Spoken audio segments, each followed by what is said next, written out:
안녕하세요. HC 브레인 권박사입니다.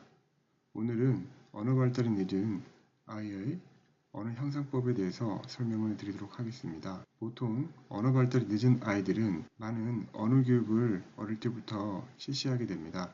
따라서 우리 아이들은 지속적인 모방 교육을 통해 어휘력이 향상되는 경우가 많습니다. 따라서 부모님들은 여러 학원을 다니면서 지식 기반의 언어 학습에 노출되어 아이들은 자기 생각을 하지 않는 학습된 어휘력을 보이게 됩니다. 따라서 여기서 말씀드리는 건 지능에 대해서 설명을 드리도록 하겠는데요. 자, 우선 유동지능과 결정지능이라는 게 있습니다. 이 결정지능은 배경 지식과 같은 정보를 담는 저장소가 되겠고요.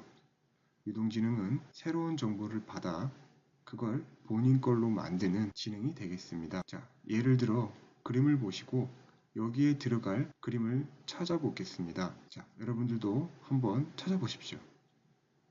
자, 보시면 답은 몇 번일까요? 2번일까요? 자, 답은 7번입니다. 7번인데 여기서 여러분들이 이 흐름 패턴을 보고 이 7번이라는 걸 인지를 할 수 있어야 됩니다. 자, 이런 지능을 유동지능이라고 보는데 새로운 정보와 새로운 학습에 필요한 기능들입니다.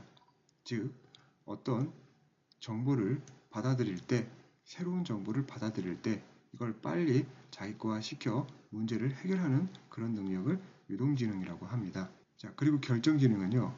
여기 그림을 보시고 이 9개 그림과 사뭇 다른 그림을 찾는 겁니다. 자, 여러분들 한번 찾아볼까요? 답은 악어입니다. 왜 그럴까요? 악어는 파충류입니다. 나머지 동물들은 포유류죠. 자, 이건 여러분들이 어릴 때 학습된 정보이라고 보시면 되겠습니다. 그래서 이 결정지능은 여러분들이 알고 있는 배경지식과 같은 겁니다.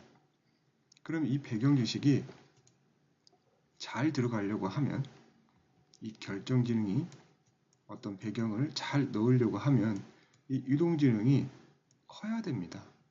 커야 이렇게 맞물려서 커져야 여러분들이 어떤 새로운 정보를 받아들이거나 기억을 할 때도 여기에 빨리 저장이 된다는 거죠. 따라서 유년기 때는 결정지능을 올리는 것보다 유동지능을 올리는 게 훨씬 더 유리하다는 겁니다. 예를 들자면 여러분들이 유년기 때 학습을 많이 하셨을 겁니다. 그때의 기억이 나십니까? 대부분 기억이 나지 않으실 겁니다.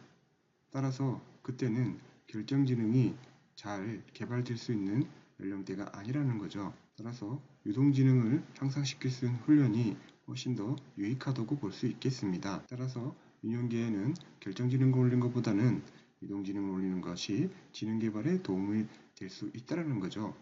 그러면 유동지능은 어떻게 올리냐는 거죠. 자, 이 유동지능은 실행기능과 연결되어 있습니다. 이 실행기능은 흔히 작업기억, 억제기능, 유연성 기능. 자, 이 세 가지를 실행기능이라고 하고요. 다른 기능도 있지만 크게는 이렇게 세 가지의 기능을 우리는 실행기능이라고 합니다. 자, 여러분들이 우리 아이에게 예절을 교육시키는 건 이 언어교육에 굉장히 중요한 기능입니다. 즉, 예절 교육을 시키면 억제 기능이 개발된다는 연구 결과가 있습니다. 따라서 예절 교육을 시키는 거, 자, 식사 예절, 그리고 인사 예절, 그리고 여러 가지 말에 대한 예절을 집에서 선행해서 교육을 시킨다면 언어 개발에 좋은 훈련이 될 수도 있고요. 지능 개발에도 또 좋은 훈련이 될 수 있겠습니다. 차후 이런 억제 기능은 취학 후 아이들의 학업 성취도와도 연결이 될 수 있겠습니다.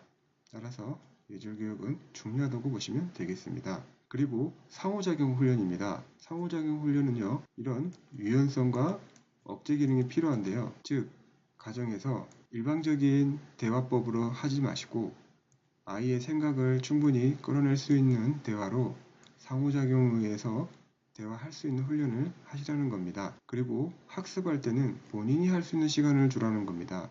이건 작업기억과 자기 주도식 학습법입니다. 자기가 할 수 있는 시간을 주고 문제를 풀 수 있게 해주셔야 된다는 거죠.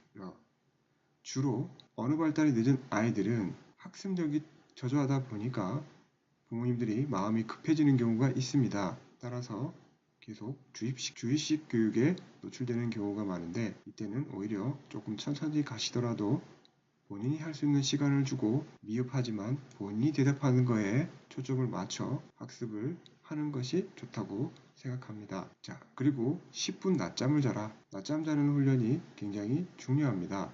언어 발달이 늦은 아이들은 10분 정도 낮잠을 자는 건 인지 개발에 아주 좋은 훈련이 될 수 있겠습니다. 유의점은 30분 이상 자게 되면 오히려 저녁, 야간 수면을 방해할 수 있으니 유의하셔서 10분만 자는 습관을 길러주는 것도 아주 좋은 방법이 되겠습니다. 자, 여기까지 마치도록 하겠습니다.